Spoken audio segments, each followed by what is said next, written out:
maddatu thalitha windande tata berenden no yewte en fi bayani darsu 2 ka fasulun 10 al maddatu salisatu windande tata berenden no yewte en fi bayani shuruti fi banginangol en sartiji ansibatil muzakkiyati e dambadi e ittedi zakkani wal maqadiri e betedi al wajibati waddidin fi hay mudum alif annubudani ko ogirdi din didi wa ma fi ma'nahuma kala ko woni e ma'na maji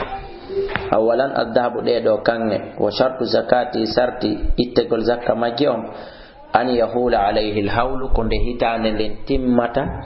e hore mum heba nisabu on hande wonda e makko ha ko arata wano hande tawahani duitaake e jungo ma wan yabul khainde timmata nisaban nisab wa nisabu kange ko jel 20 dinaran ko dinaru nogay be mana artiren ka garam pay ko don fameten ko garamu ciapande jeetate joy 85 garam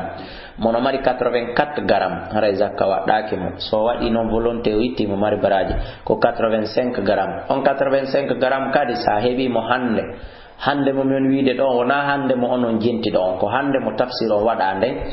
bi mana hande lo 13 septembre l'an 2013 mi wonday e on 85 gram kange kadi halo 13 septembre l'an 2014 tawi ndenyalande tawdila e mudum duitaaki haray hande kadi no mi ittanay dum don zakka kanyum e kala ko beyditi hore don pere konko beyditi do minnata dum don bay dum do timmali lewru ila beyditi dum do kadi ko be mi habbo ko beyditi ha kanyum kadi timma hitande no nene on ka timmi don hande kadi kala to no hoy jokki koy don haray ko do woni ko jokki men da son fami wal wajib ko waddi kon fi mudurubul ushur kono yabal sapabal fa fi kulli 20 dinaran woni nder dinar nogay on fo nisfu dinarin feccere dinar goto sappo e jeenay e feccere on ko anjey wa ma zada kala ko beyditi e dinar nogay on bi mana e garam ciapande jeetate e joyon fa bi hisabi haray dum don kadi ko hasbete dum wattide duma dalla aw kasura dudi o fandi o saniyan alfiddatu kalise wa shartuha sarti mudu on alhawlu kanyo kadi toujours ko timmugol hitanden o bulugh nisabi e timmugol e gebal hanangal ittede ngal kaddabi wono kange den toujours wa nisabuha kanyo non gebal mungal khamsu awaqin ko awaqu joyi wa yakuni awaqu joyi 100 dirham ko dirham temedere se wi en wattay dum don kadi ka garam bay ko ka garam fameten ko garam temedde joyi kange e kalise afan kalisi on ko garam temedde joyi haray ko dum woni awaagu joyi ko dum kadi woni dirham temedere haray ko don zakka woni ko waddi wal wajibu ko waddi kon fiya don kadi toujours rubul ushur kono yabal sappabal kaddabi wono kange de fa fi mi atay dirham woni ender dirham temedde didi kala 5 darahima dirhamuje joyi wa ma zada kala ko beyditi fa bi hisabihi haray dum kadi ko hasbete salisan man malaka istan kala jogiido peccum min adhabi immorde kange mo mari kuntum kange lam yablughu nisaba timma gebal timma nisabu ko ittide zakka wa akhara mo mari peccungo kadi min alfiddati immorde kalise kun don kadi lam yablughu timma an nisaba ko itte zakka kange seda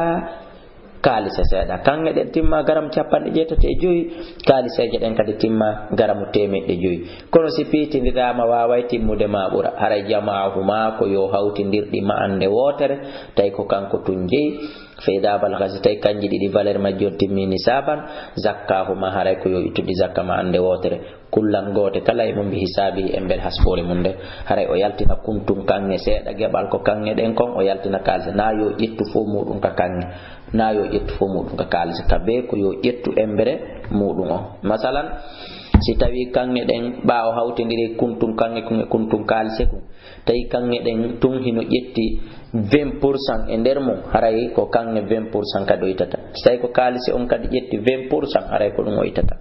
nda so don faamude explication kala ko on faamal hino numéro téléphone jidin 657 60 53 09 628 même numéro 631 même numéro kama annahu wan woni kadi yujzi'u hino yonana mo ikhraju yaltingol boy kadi ahadan naqdain gotele din oge didi anil akhar gaidum mo fahimo wayi tajude fo ka kange kadi o yaltina haro me mal kalisa yede mo wayi tajude fo kadi kalisa o yaltina haro me mal kange de faman wajaba alayhi kala mo wadi dum dinar goto jaza lawn dagani mo ikhraju yaltingol asharatu darahima dirham sakko min alfiddati ka kalis bi mana da duwa itude dinar goto kange ida wayi accude don kange ma den harame mali de taja dinar sakko kalis yaltina wal aks contraire mun kadi yasihu hino selli kadalika dum kadi ko wonno hit masalan ida duwa itude dirham sakko kalis ida wayi accude kalis jama den harame malde taja dirham goto kange yaltina kama annal awraga wan woniri kadi kaydi almaliyata jawdi yankoje ni harona kaydiji windirdi dingo kaydiji di jettata di ya sodo ya sako maro ma sodo ya auto wal ya akhi al yawma hande andi go din kaydiji fandadi to zakka din kadi ittata zakka zakatan naqdain wano zakka kanne den e kalise den kadi wawa kanji kadi rubul ushur ko nayabal sapabat fi hina ender sa'i anna arsidatal awraq wonde no yolde no yaltirde jawle den yaltirde dido mbudi ha ko yankoji kaydi yankoji ladal hukumati e jungo tendanangal nyaawobe ben tatakawwanu hidi lati min adh-dhahabi imorde kangal fidete kalsama bi maana valeur remplaçant ko doni anna arsidatal awraq wonde no rampila sugol di do mbudi e jungo nyaawobe faamobe ben fo jogibe sharia aduna de yankoji din fo be luntinay di be laatena di remplaçant kange ma kalse masalan si tawi alandike lay mi jonne garamu capande joyi kange similandike ma dum ko jelu hawrata e dollar ayni lanko $1000 sim yetti o $1000 mi jonni ma anyata den andi dum e jungo kala jomiraado hakkil ko wono non awadin dollar ji din farankineji edin arumbi chinois ma din yen japoneji ko don kanji kadi sidi timini sab itete zakka rabi'an urudu tijarati jawli we bitade den fi commerce otoje ma den ka park marchandise ma kan der magasin wa yadum imma mudaratun ko doni amma koko yiltondirta no yeye sode aw muhtakaratun ma dum ko marete dum ko sinibi hasi yeye madama ko fi ko yeyete fa in kana silat ka mudaratan ko yiltondirta dawama ha ko ontigi calcul dum o wada valeur mum bin nugudi wondude kangene e kalse dem rasa kulli hawlin kala hitan chaque année ko ontigi calcul haray otoje den ka park tay ko na yiltondirede ko na yeyede ko yo calcul otoje den ka park marchandise on tander magasin o ndara tay no yoni $1000 ma no yoni $1 milliard o watta e hoore mbudi makko di o mari din o itazaka fa in balagat sitimi nisab aw lam tablugh ma fotitima nisab aray ko yo calcul o watta e hoore dum walakin skoni laday hara hino jungo makko no budum ukhra jawle go gayro ko inaden no zakka hare o itede zakka binisiyati 2 sabu gotel e majji kanji didi binisbati afwan sabu dambindirgol isnaini kanji didi kala hawtindidadi wa nisfin e feccere fil mi'ati isnaini wa nisfin mi mana didi e feccere fil ma'ati ko dum woni ka jawle hedditide fil ma'ati e der temedere nde bi mana 2,5% legoy wa in kanat silat ke jawdi ni takaratan ko marite zakka ha o ittende zakka yawma bay'i ha nyando yeyni masalan min do sodo do joni inne hectare goto kuriya to ma dum korira to ma doka burure mi sodi ton hectare goto ma parcelle goto kono ko mi anni ko do marde don ha l'an 2015 dara si valeur on ti day mambe sodi tumbun ka borde la prince kono mi do habbade ha mi anda spiri makko on tiidi donc haray dum don na hitande be calcul te zakka haray dum don ko yono don ha nyande mi yeyti li sanatin wahidatin mi tana dum zakka fi hitande wotere wala makasat hay si leydi ndin wali no don a awaman duubi indahu e jungo makko yantaziru biha on tigi hara hino habbiti do galal asari towugol piri on khamisan jawabun dum adduyunu ko nyamale den man kana lahu kalamo latani dum ala hadin e jungo goddo go daynun nyamande wa kana lati yaqdiru himo hattana himo heba fere alal husuli alay hettugol nyamande mata shalero nde o fala bi mana hida nyawli goddo hara hida andi lernde immani dawa hettay o jaba alay arayno waddi e makko kanko nyawlin do si o fokkiti kalkilde jawdi makko ndi an yadammahu nde o kalkilta ndin don o wattitandi o takkandi ila ma inda o faade kon ko yungo makko min no godini morde jawle heddetiidi aw urudin ma dum marchandise ji o zakkihi o itta dum zakka mata hala alay hawtu makala hitanden timmiti wa illam yakun solatake non wa illam yakun solatake non lahu hino wadani mo nugudun jawle gosi waddayni so nande nyamande de o nyawlini do kono stayi mo andi lerndo immi o hetta wa kana daynu latike nyamande yabulgu nisaban hinde timmi nisab goto zakkahu aray toujours ittay zakatu ma hittimmi hitande o kadalika wanano wa man kana lahu kalamu latani dun non daynu nyamande ala musin hala ko do faadirado mana sattirado tigiri kono ko mo nyamande hettorta jungo mum ko yette baajo nyawlima aray don lahu no den mo kanko nyawli don ba ko yette baajo nyawli istirdaduhu habbitagol din jawdi don mata shaa hatuma o faalo yawo to manne wanimo zakka o itto yandi zakka yawma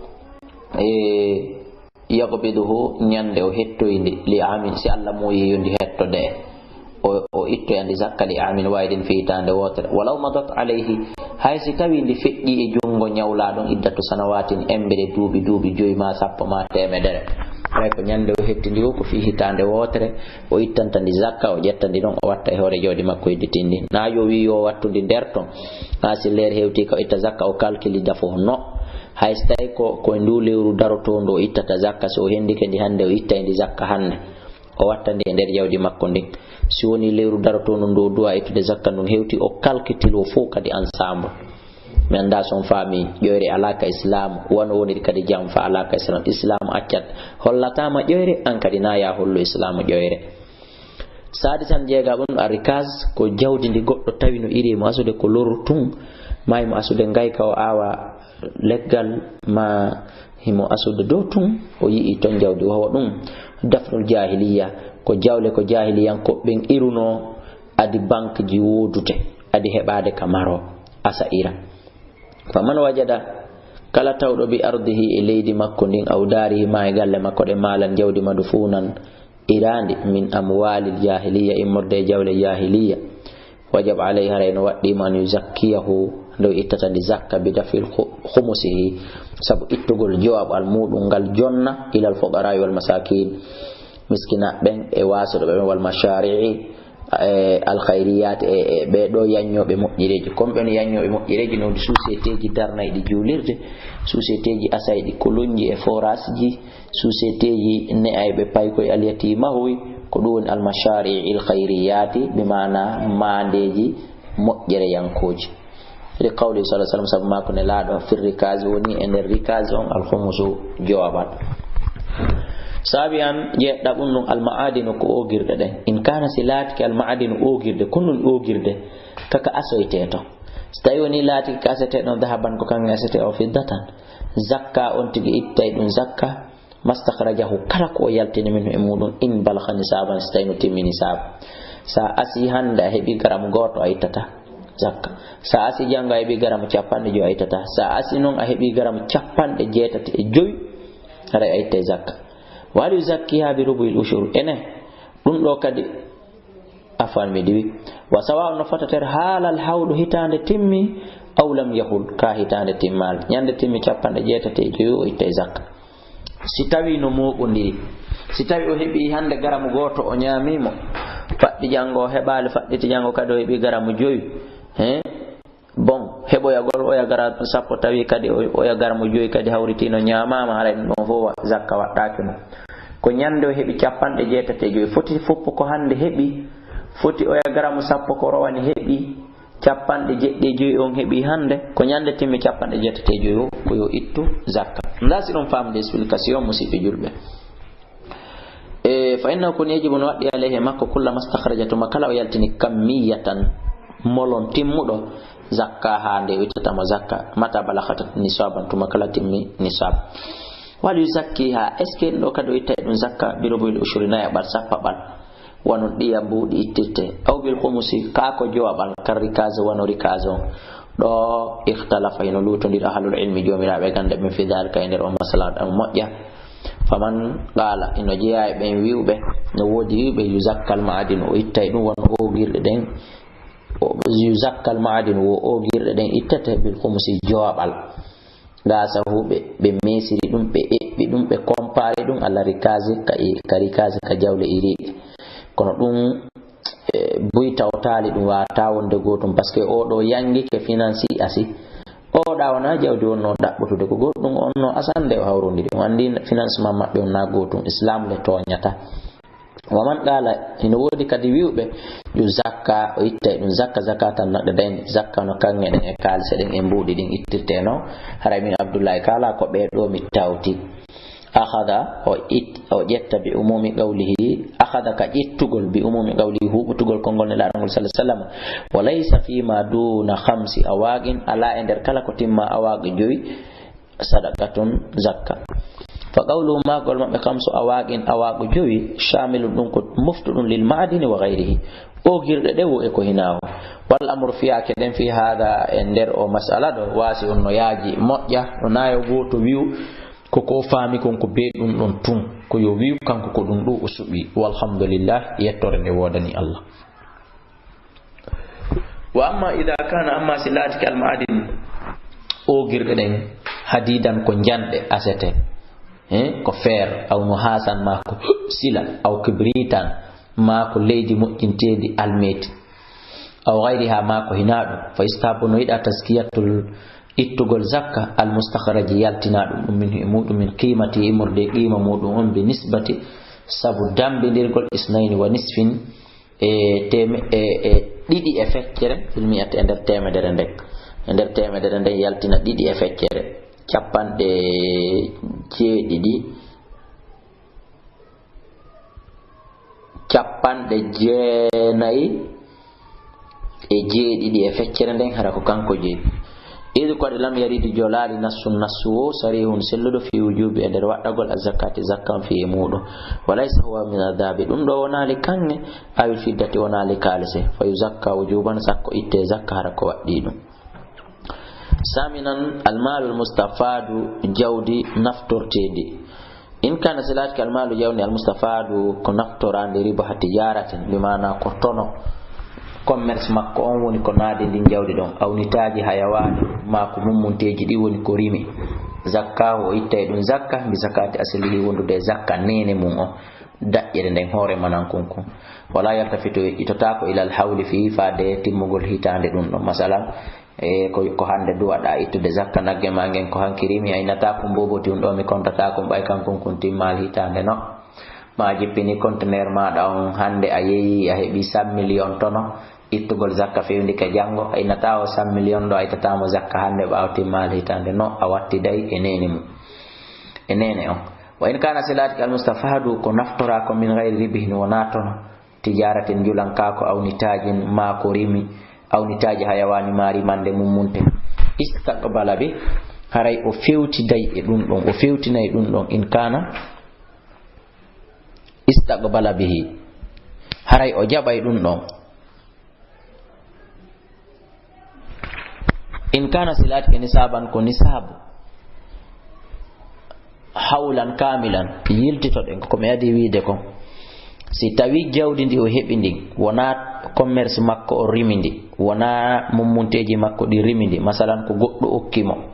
ni ma ko musidɗo makko mo duwa ronde masalan maayi o roni istaqbala bihi haray o fewtiday e ndin jawdi ɗon in kana silati nisaban hindi timmi nisabu hawlan kamilan handi wona hitande timmude thumma zakka o rettino ittandi zakka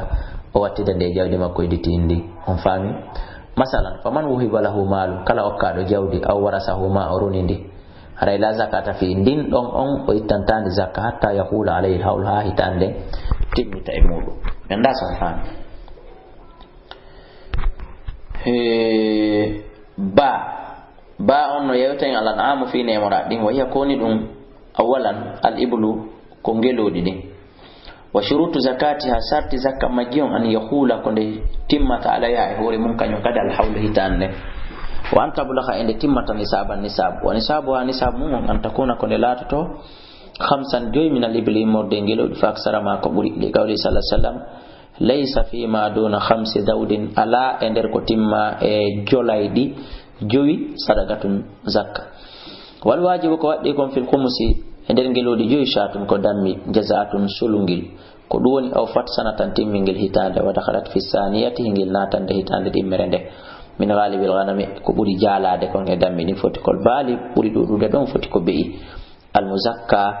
ittete zakka danan aw mazan foti ko bali foti ko be'i wa fil ashri woni ender ngelodi sappo shatani dammi didi wa fil khamsa asharata woni ender ngelodi sappo joyi toujours salasu shiyahin dammi tati wa fil 20 woni ender ngelodi nogay arbu shiyahin dammi nay wa fil 25 woni ender ngelodi nogay e joyi ila don haray dammi ittatak bintu makhadin min al ibli haray ko nyalu ngeloba wonko muynude kon hitande wa hiya ko woni bintu makhadin ma awfat ko kunyalun timmin kun sanatan hitande wa dakhalat no natande fi saniyati dimmere sidi timmino gayjoy fa illam tujat stayuni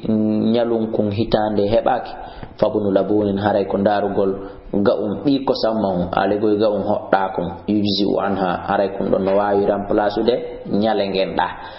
koni gaum bi hodda kun ma awfa ko kun gaum timmin kun sanatan dubi didi wa dakhala fi salisati no natande hitande tatabere fa idha balaghat siditimmi 36 cappan etati e jeego fa bintu labunin haray ko nyalun hodda kun mi mana nyalun kun dubi didi no timmi yahande dubi tati wa idha balaghat siditimmi 46 ngelodi cappan nay e jeego fa hikatun haray don ko nyale ay awfat ko timminga salasa sinina dubi tati wa dakhalati ngena tan ne firrabiati hitande nayaben wa idha balaghat siditimmi 61 cappan e jeego e go fa jaza'atin haray don ko ngeloba solba ay ko ni solkol kangeloba awfat ko timmingol arba'atan nay wa dakhalat nonatan fil khamsat kaytande joaber sinna ma solkol ka dammol ko timmingol hitande no yande duubi didi sinna ma solkol kangeloba ko timmingol duubi nay no yande duubi joyi fa idha balaghat timmi 76 capande jiddi jeego ngelodi fabunata labunin haray ko nyaloy didoy hodda koy hitande no yande koy duubi didi no yande duubi tati haray ko dinyal bididi ittete fa idha balaghat timmi 91 capande jeena e go fa higgatani haray ko higgaji didi on andi en yewtinanen ko wiete higga ko kol timmin kol e duubi tati no yahande duubi nay fa idha balaghat timmi 120 de ngelodi temedere enogay fa fi kulli 40 haray don no ittirte ngelodi capannay kala ibnatu labunin ko nyalum kun hitande no yahande duubi didi wa fi kulli 50 nyalum kun duubi didi no yahande duubi tati wa fi kulli 50 e der ngelodi cappande joyi kala ma dum sida fala itta higgatun higga bi mana timmimba duubi tati no yahande duubi nay tanbihun findingol man wajabat alayhi kala mo waddi dum sinnun duubi muayyanatun toddidi bi mana ko nge hitande ma ko nge duubi didi duwada itude walam yajidiha kono hebali dum dafa al mawjuda ko yu ittu ko wodi ko nayo ba ala in kana silati aqalla ko itti do buri fandude sinnan duubi minal matlubi di nombre mo dabbira on wazada haray ko yo beydu wazada al amilu haray ko yo faw gollowo on arbo landagol zakka on immina don haray ko yo ittu ko mari kon baynon ko dum don buri fandude di ko landa kon tigile ala haray ko yo beydi tan gollo on shatani dammi didi aw 20 dirhaman ma dirham nogay kangi wa in kana silati ko itti kon akbara buri mawnude min al matlubi di ko dabbira kon zadahu al amil haray don ardo gollugol on ko yo beedi tammo ko yo yiltumo legoy shatani dammi didi aw 20 dirham ma dirham nogay koni jabran ka he tagol linna do ko duyti ko ma ko beedi ko illa ibn al-labun sonara ko bi ko sammawe fa inna wara dum do yiji o yoni an ibnatil makhadi fi nyalum won ko moynude mono landaga on ko duubi didi no yande duubi tati no mari nyalum ko hitan no yande duubi didi aray don ko ega bila ziyadatin ko dum don ko alday fawgol hay fus kama taqaddama no fekkirino ثانيا ديمون البقر كنايدي شرط البقر شرط نايدين كانجي كدي توزور الحول كتيمغول هيتان والنساب تيمغول نساب كالابل ونغيلودي ونساب اما غيلودي نايدين كانجي تيمغول ماجي نساب ونا غيلودي جوي 30 راسا من البقر كوكو e ciapan tati nagge والواجب ko waddi kon fiya don ejulun ko ngari tabi'u jokkundi ngari wondi moynide ay aw fa sanatan timmindi hitande فإذا بلغت سنتين 40 نأي جابان ففيها ونيد مسنة مسنة أي أوقات أوفت كونغنيا لتمينغ سنتين دوبي دي جابان تات كوغا أنكم هيتاند سنتين جابان ناي كونيالون كون هيتاند فإذا زار سنتبيدك بون هراينو إتيرت c'est très simple ففي كل 40 نأي جابان ناي كلا مسنة هراي كونيالون kun hitande wa fi kulli 30 ma dum nay ciapantati kala ijulun gaum kun hitande ko burani wo on tigi dum do le gawli sallallahu alaihi wasallam fi kulli 30 woni ender ciapantati kala tabi'un gaum jokkukun wa fi kulli 40 woni ender nay ciapannay kala musinnatun nyalum jokkukun salisan al-ghanam ko di dammi al-ghanam dammi din hiya ko ni dum ad-da'anu wal ma'az ko bey e bali وشروطها شرط ما جون كانجي كدي الحول وان تبلغ عند تيمه نصابا ونصابها نصاب مجي 40 راسا كوكو e ciapannay wande enen pullo futa inne kolce ciapannay kolce ciapannay wande non dammi gotil managge wote ko kolce nay won don ay fi kala enen ko konteten nay didi ko kulci didi nay kono nay didi ko kolce jeetati non dammi didi ko kolce jeetati non ko do si arabu kambe be inna koe ko don buri ba nagge wote de andi ko hore wotere mari ender dammi ciapannay wa fiha woni don shatun jaza'atun dammun sulkum ko du woni kun hitande no yande dubi didi fa da balagat sidi timmi 121 temedere nogay fa fiha woni don shatani dammi didi foti wono dubi din foti fa da balagat sidi timmi 200 temedidi wa wahidatan e gotil fa aksara ma ko buri harayno warrete non fa fiha woni din non salashu shiya hin dammi tati فإذا زادت